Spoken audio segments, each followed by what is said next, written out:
Good day, everyone. My name is Matthew Curtin.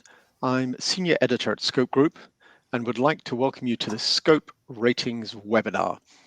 Our topic today is the outlook for Europe's sub-sovereign borrowers, an important segment of the region's capital markets, which by and large came through the COVID-19 crisis pretty well. The region's regional, provincial, and municipal issues benefited from the emphatic emergency response to the pandemic from central banks and central governments. But now they're having to adjust to a return to more normal central government budgeting and the lingering economic and social after effects of the pandemic. To guide us through these issues, looking particularly at France, Germany, Italy, and Spain, it is my pleasure to have with me Jakob, Suwalski, and Giulia, Branz from our sovereign and public sector ratings team. Before I hand over to them, a little bit of housekeeping. If you have any questions during the call, please type them into the chat window on the right of the screen, and we'll get to as many as we can after the presentation. So with that out of the way, let us get started. Over to you, Jakob. Yeah, thank you for the introduction, Matthew, and welcome to all participants watching this webinar. Together with my colleague Giulia, we will today provide our views on the sector-wide credit quality of sub-sovereigns this year. And we have defined certain topics we deem most important for regional and local finances going forward. And we have structured the topics to the following agenda for today's webinar. So first, we will provide some analytical insights on the sub-sovereigns' fiscal relations with their sovereigns during the pandemic. We will show that although sub-sovereigns played a crucial role in tackling the crisis, notably in the health, public order, or social care areas, their finances have been overall less affected by the COVID crisis compared to sovereigns.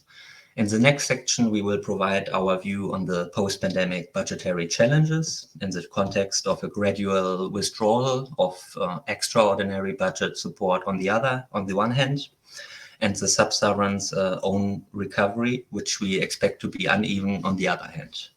And in the third section of today's webinar, we will provide a longer-term sector-wide outlook and discuss the structural constraints which sub-sovereigns are facing, including accumulated investment backlogs and administrative challenges on top of structural effects of the crisis. And we will then conclude today's webinar with our views on capital market activities and on the growing market of ESG bonds issued by sub-sovereigns, and commenting on the relevance of ESG bonds for sub-sovereigns. So let's start with the first topic, which is about the initial pandemic crisis impact on the budgets of all levels of government. The chart on the slide shows the general government deficit in 2020 as percentage of government revenue per country. The general government deficit is split into two deficits here per country. One deficit belongs to the national government, highlighted in blue, and the remaining part, highlighted in orange, corresponds to the total deficit of all subnational governments per country. And clearly, the fiscal effects of this crisis were mostly centralized by the sovereigns, so shielding sub-sovereign budgets and limiting their recourse to additional debt. And sovereigns have stabilized the subnational budget in the crisis by deficit spending policies, also to absorb the costs of higher unemployment and support economic output. And this is an echo of government policies in the global of the global financial crisis in 2008, at least if it comes to first policy reactions to the crisis. Another factor which explains the rather moderate direct budgetary impact from the pandemic, so compared to sovereigns, is that most sub-sovereigns in Europe operate under frameworks which cushion sub-sovereigns from economic shocks. So in many countries, material transfer dependency or equalization systems weaken the link between the sub-sovereign budgets and the performance of the economy in which a sub-sovereign is located.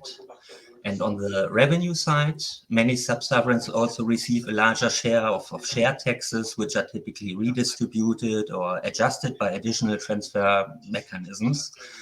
And in addition, own revenues of European sub-sovereigns are typically less exposed to fluctuations in economic activity and are less market-sensitive revenue items. So, for example, a large share of local government revenues in France and Italy comes from residency and property taxes, which rely on cadastral rental values that are broadly stable through the cycle.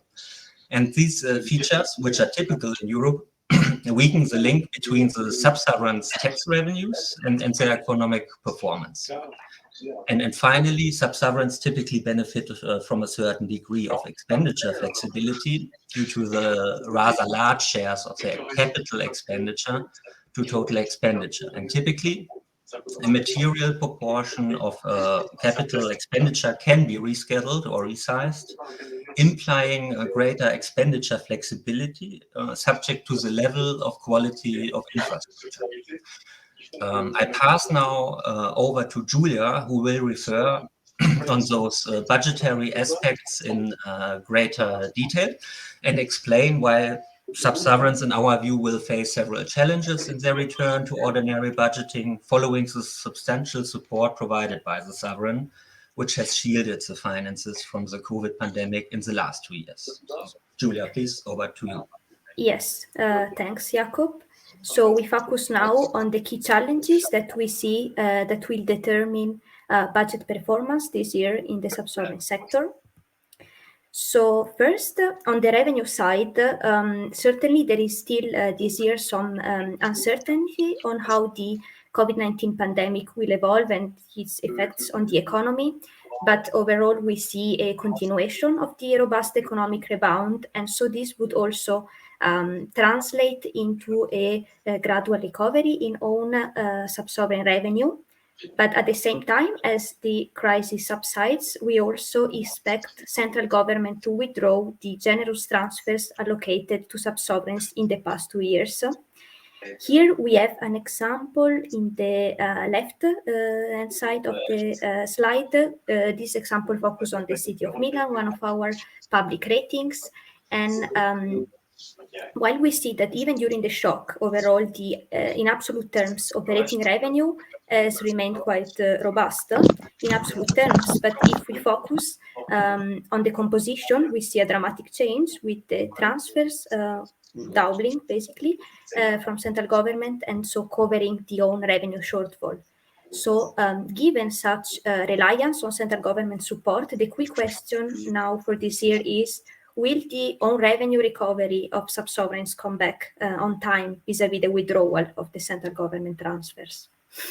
Now, turning instead on the expenditure side of budgets, the key issues that we see for this year is understanding what structural effects the crisis has left, because we can expect that the generous compensation from central government in the past 2 years is likely to have incentivized some distortion in fiscal discipline and also tempted sub-sovereigns to increase structurally spending during the crisis, relying, however, on additional revenue streams of temporary nature. Here in the right-hand side of the slide, we see the expenditure of Spanish regions by function.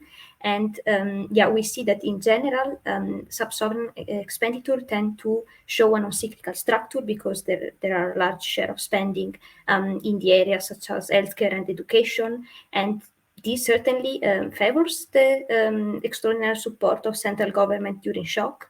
At the same time, it can also lead to the inability to adjust at least current spending should the revenue recover slower than expected. And specifically in the context of the COVID-19 crisis, we can expect that the shock has prompted some increase in spending in the areas of healthcare, but also education. And for instance, with increased personnel cost, and then these items are rigid and difficult to trim afterwards. And this poses challenges also in the context of a return to fiscal rules, because we saw that in line with what happened at the national level, also fiscal rules for sub-sovereign have been in many frameworks relaxed during the shock to allow for a more flexible response. This ranged from an outright suspension of debt limits and fiscal targets in the case of German lenders, for instance, and Spanish autonomous communities, but also in the case of more rigid frameworks, such as in Italy, for instance, still a bit of additional flexibility in budget rules to allow for use of accumulated resources in tackling the spending related to the crisis. Now, as the crisis subsides, we can expect the reintroduction of the fiscal rules, which will further limit budget flexibility. And also, what we can expect is that, in line with what we saw after the global financial crisis, central government may require or ask for contribution also to regional and local governments for what concern fiscal consolidation of general government finances. And this also further underpins the interdependence of the credit profiles of sovereigns and sub-sovereigns, which is a core element that we capture in our approach to rate sub-sovereigns. Yeah, here I turn now a bit on the more long-term effects that we expect from this crisis, because as we said already, in the short term, economic factors and their effect on sub-sovereign credit profiles are, let's say, filtered from these revenue redistribution mechanisms that generally characterize the frameworks under which sub-sovereign operates. But at the same time, the more long-term economic trends in the end determine how these redistribution mechanisms are sustainable or not. So we saw that the COVID-19 has generated a very significant economic shock, followed, yes, by a quick economic recovery, but we can also see that the recovery is said to be uneven across sectors and across territories. So we can expect some long-term impact on regional divergences between, but also within countries. In Europe, we saw that the epicenter of the shock was in northern Italy, and initially affecting more the more wealthiest regions in the north. But we also saw that the more lockdown inflicted shocks were usually followed by strong recoveries, while the more long-term and structural effects of the crisis are in the sector of tourism and hospitalities, which tend to be more predominant in the regions that are also the economically weaker. And this is, for instance, the case in the south of Italy, but also Spain. And these are countries where economic discrepancy across regions are very large. And so a continuous increase in economic divergences creates structural pressures on the equalization systems, because wealthy regions become less and less willing to support economically weaker ones. And this can also be further exacerbated by demographic trends, because we see younger segment of population moving to wealthier regions, and this further weakens the socioeconomic profile of weaker regions. So we can expect some changes to the fiscal frameworks of regional systems to be necessary to adapt to the post-crisis structural economies. And while the shock has temporarily put at aside such negotiation, we see now negotiation being back on the debate, especially in Spain. But still, we see that the crisis has not only brought challenges for sub-sovereign finances, but also opportunities, including the additional resources for public investment. And now I pass again on this topic to Jakob, who will explain more in detail. Yeah. Thank you very much, Giulia. So let's move on the next topic and talk about the sub-sovereign's central role in public investment and their challenges in the effective use of available funds. We have prepared here two charts on this slide. This is a chart on the left, shows in principle the high importance of investment spending for sub-sovereigns across the board. The level of investment of all subnationals as a share of total public investment in the country is reflected with the blue bar, and the share of GDP with the yellow point Indeed, the bulk of government investing is done at the local and regional level in most OECD countries, representing on average 41% of total public investment. In this context, only 10% of general government debt is owed by subnational governments in the OECD. And therefore, debt-financed funding makes up only a relatively small part of total subnational public investment. And there are usually three other type of funding sources for local and regional public investment in the EU. The one can be called the self-financing source. So I'm talking about own current revenues or reserves accumulated through past budget surpluses. So this source requires a certain budget quality, or at least a series of high budgetary surpluses. Another funding source to fund public investment from the perspective of regions and cities in Europe is the involvement of private stakeholders.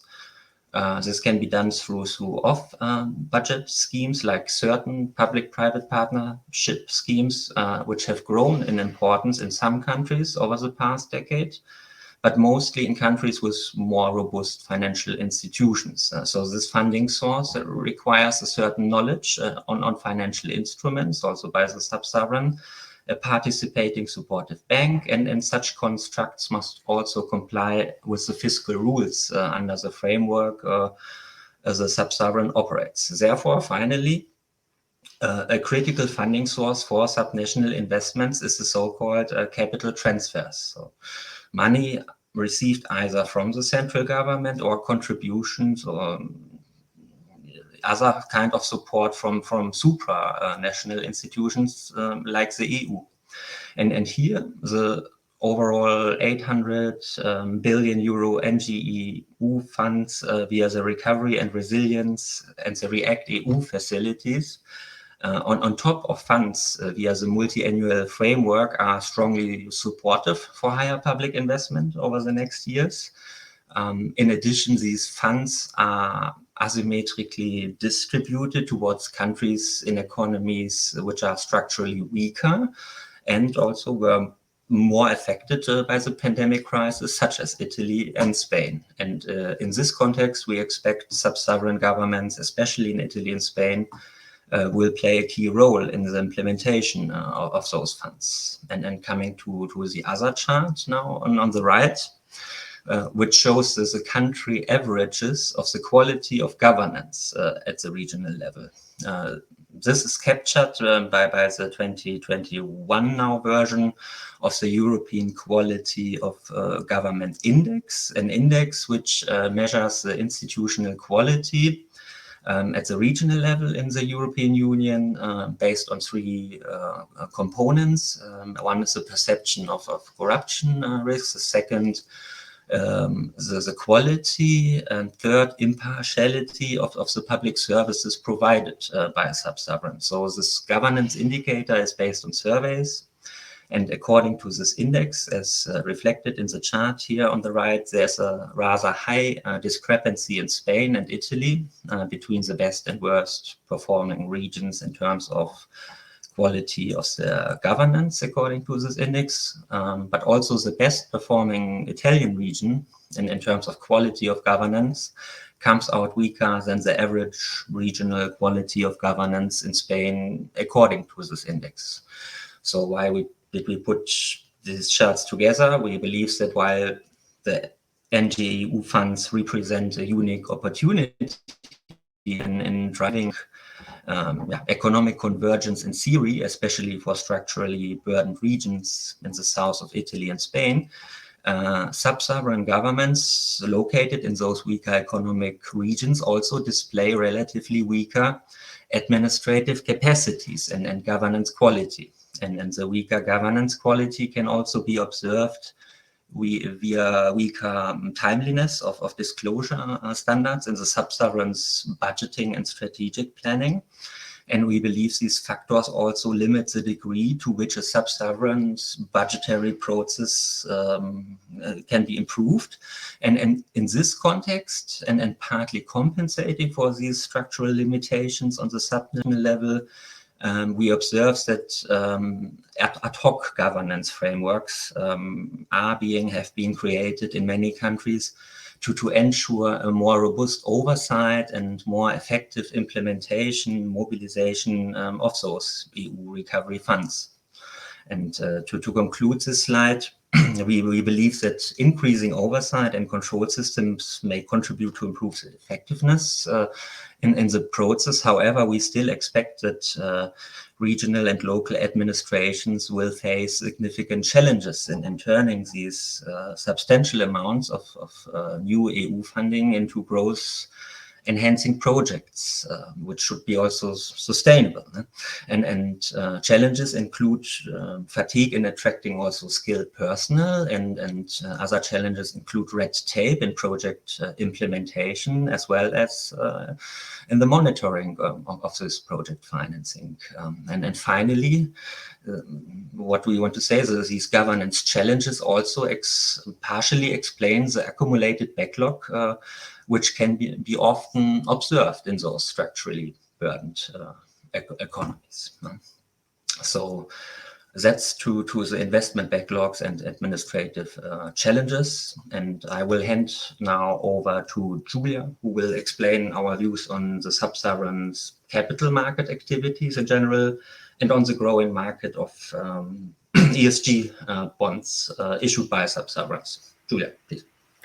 Yes, thanks. Thanks, Jakob. So first, in general, on capital market activity, we still see that in this sector, there is large discrepancies across European countries and including across the big four economies, because we see that the effects of the global financial and sovereign debt crisis still limit today market access for the regional and local governments of the countries that were most affected by the crisis, such as Italy, but also in part Spain. For instance, in Italy, sub-sovereigns still rely mostly on sovereign lending via state-owned National Development Bank, Cassa Depositi e Prestiti, and to bank loans, while their autonomous bond issuance is still frozen. We can see here in the chart on the left that the regional and municipal bond debt continues to decrease since the crisis. Instead, the sub-sovereigns of other countries that were resilient also during the global financial crisis, such as Germany, remain very active today. Indeed, here we have the example of German lender that are the biggest European supranational capital market, and they also, their net issuance even increased significantly with the pandemic, as shown here in the chart on the right. They also benefited from the supportive frameworks and from the accommodative monetary policy stance that has underpinned also for sub-sovereigns very favorable financing conditions. And turning instead now to the case of Spain, we see that the stronger regions are increasingly returning to the capital markets and gradually reducing their reliance on central government on lending that has characterized their debt practices after the sovereign debt crisis. And actually, we saw that 2020, so in the middle of the shock, was the first year where the share of the debt of regions via the sovereign liquidity facilities was reduced for the first time since 2012. And this is in the chart, the orange bar. And an interesting aspect of this, coming back to autonomous funding, is that Spanish regions are also increasingly making use of ESG linked bonds. And so what are ESG bonds? They distinguish themselves from the standard debt securities in that their use of proceeds are earmarked for environmental projects in the case of green bonds, social projects in the case of social bonds, or a mix of both in the case of sustainability bonds. And why are they relevant for the sub-sovereign sector?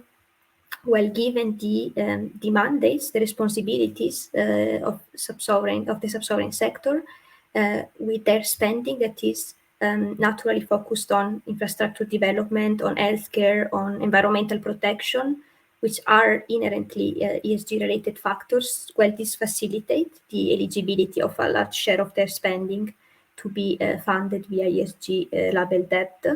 And this brings also, in our view, some advantages, the use of these instruments, because they provide access to a growing investor base, focus on sustainability, and so give the opportunity to regional and local governments to diversify their creditor base, also to improve their debt profiles, for instance, via extending their maturity.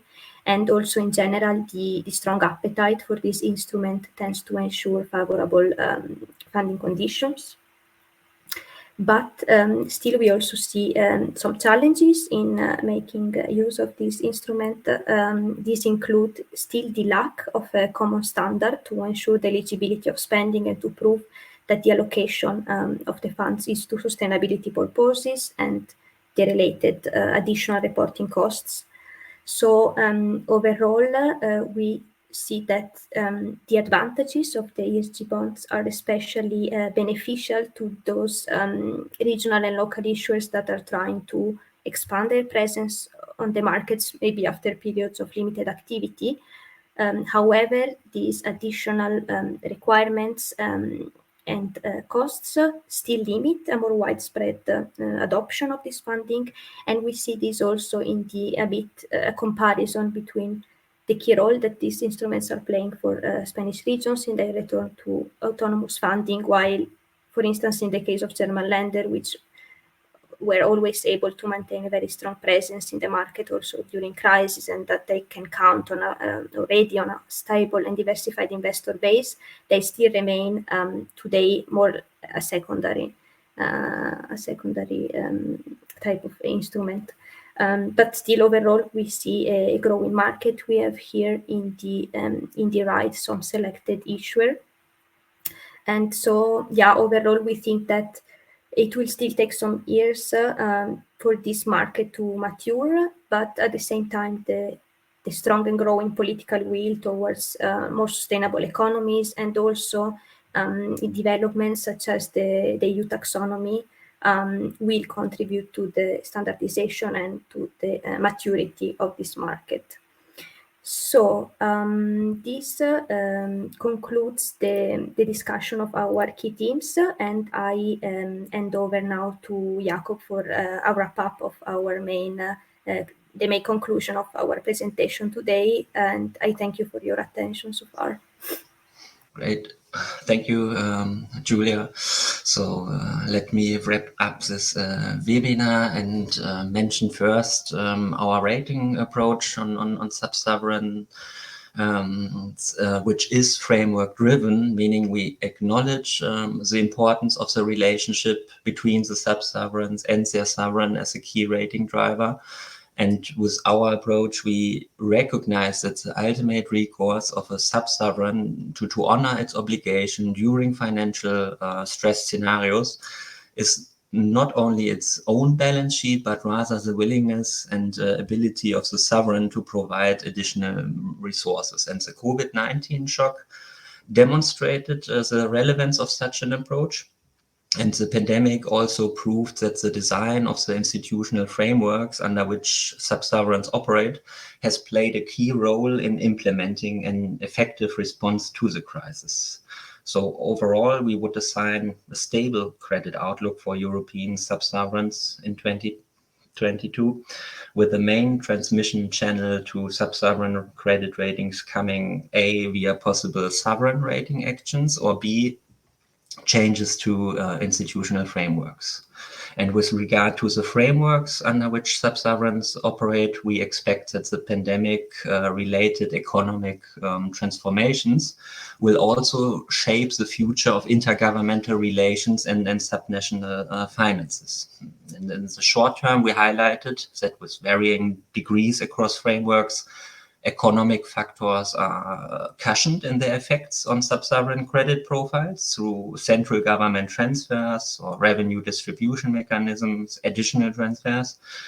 Longer term, we believe there are structural economic trends which ultimately affect and will test the comprehensiveness and sustainability of these redistribution mechanisms or equalization systems, therefore affecting the whole framework under which sub-sovereigns operate. And this crisis led to a very significant economic contraction, but with a rapid recovery. However, this recovery is said to be uneven across sectors and regions, and therefore carrying itself structural changes in the economies with an impact on regional divergencies between and within countries. But contrary to the recovery phase following the financial crisis 2008, this time the economic recovery process is said to be supported by stronger fiscal integration in the euro area, like a kind of fiscal booster in form of extraordinary recovery funds organized by the EU instead of a series of fiscal consolidation packages, which followed in the aftermath of the last financial crisis, and which also led partially to the substantial investment gap. And these additional funds, we believe, should address the investment backlog despite some governance hurdles on an individual level, which may limit the overall effectiveness of these funds. And then finally, to conclude this webinar, further supporting element in the context of the investment gap is that we observe the gradual return of certain subnational governments to the markets to borrow to finance their infrastructure investments. And because the sector has a clear link to ESG outcomes, some regions have tapped the growing ESG bond market, but still additional incentives will be necessary until the region's green, social and sustainability bonds will reach market maturity. For example, via a new sector standard, given that the proceeds of the bonds have to cover also the increased reporting and monitoring costs involved. And finally, there's also little to prevent regions with excellent capital market access, like Bundesländer, from financing environmental or sustainable investments with conventional financial instruments. So at this stage, at the end of the presentation, we would like to thank you very much for your registration and offer the possibility to ask questions via the chat now. Maybe Matthew has accumulated some. Alternatively, if you like to discuss analytical themes on sub-sovereigns with us, or if you are interested to find out more about Scope's sub-sovereign rating approach, we also invite you to contact Giulia and me directly. So thank you again, and over to Matthew. Jakob, thank you very much indeed. I'd just like to echo Jakob's comments there. Please do get in touch with Giulia and Jakob if you do have specific questions or want more information. We do have a couple of questions which have come through. So let me start one which is perhaps best for you, Jakob. The person wants to know, do we think that some regional systems were more affected than others from the pandemic? And if so, which ones? Yeah, so I would say that the systems where sub-sovereigns have a more limited access to capital markets or must follow stricter budget and borrowing rules are also those which have benefited more from direct financial support via central government contributions like advance transfers, etc. Also systems where sub-sovereigns are responsible for healthcare spending, for example, Spanish and Italian regions, were in general well protected and received generous upfront support to cover higher costs driven by the healthcare emergency. And even when this is the regional responsibility, ultimately, the central government does bear a responsibility in front of the society, especially in the event of nationwide shocks, as it is the case with the pandemic. So, and finally, those systems which grant sub-sovereigns more autonomy in accessing funding in the capital markets, like German Länder or sub-sovereigns, which can set their own tax rate to a larger degree and have a stronger link to their economic surroundings, like Swiss cantons, have shared more the costs of the crisis with the central government. Jakob, well, thank you for a very, very comprehensive answer. We've got another question here, and it is as follows. We interpret central government support as a credit positive, but perhaps such generous support, if it's funded via central government cheap issuance, will in fact result in unsustainable finances for sub-sovereigns in the longer term. Giulia, do you want to have a crack at that one? Yes, sure. Yeah, I think the question touched upon some of the topics that we mentioned in the presentation. I think I would mention two main factors here. So first, so the intergovernmental relations between sovereign and sub-sovereigns are bidirectional in our approach. So certainly sub-sovereign benefited during the shock from the generous support, but at the same time, we would also capture a weakening of the sovereign profile in the sub-sovereign assessments. So, for instance, in the case of the sovereign needing to consolidate its finances, that we see that they also impact sub-sovereigns. We would capture this in our approach, given that we take the sovereign rating as a starting point, but also we assess the institutional framework as key analytical pillar. And here we look, yes, at the support, at the government support, but also at the credibility and of borrowing and budget rules. And also more on the individual credit profile. Yes, so also as we mentioned in the presentation, the structural increase in spending funded via temporary revenue is one of the key challenges to watch this year. And also more at an issuer-specific level, here I think crucial factors to look at are the quality of governance of the entity, the ability to manage and plan the budget with a more medium-term perspective, and the ability to control spending. And here, I think we would see as more resilience the entity that have, for instance, accumulated cash or budget reserves, and also the one that have a higher, relatively higher expenditure flexibility, because these elements would give the specific issuer some buffers to adapt more gradually to this new post-crisis normal, let's say. Well, thank you for that. And Giulia, while we've got you there, just a quick follow-up question. We talk about a gradual return of sub-sovereigns to the capital markets. Is that also credit positive, or does it in fact mean that debt burdens are going to increase across the sector? Yes, I think the return to autonomous funding and capital markets can be credit positive. So sub-sovereign debt practices need always to be evaluated in the context of their respective frameworks, because we know that many sub-sovereigns are subject to strict borrowing rules.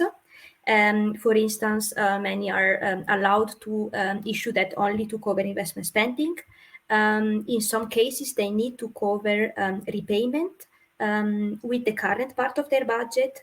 And in some frameworks, they are authorized to go to the markets only if they meet some fiscal targets, for instance.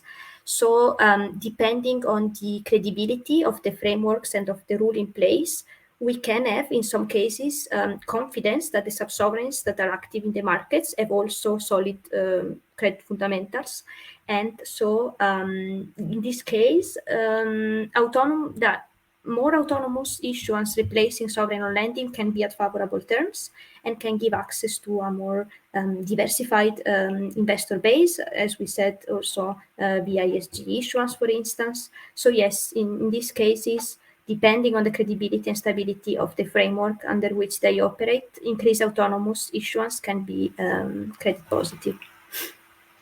Well, on that positive note, I think I need to say thank you to you, Giulia, and thank you to you, Jakob. We've had a good discussion today. I'd also like to thank all of those who have joined us on this webinar. It's been a pleasure to have you with us. And so until the next time, goodbye from all of us at Scope. Thank you. Thank you. Ciao. Thank you.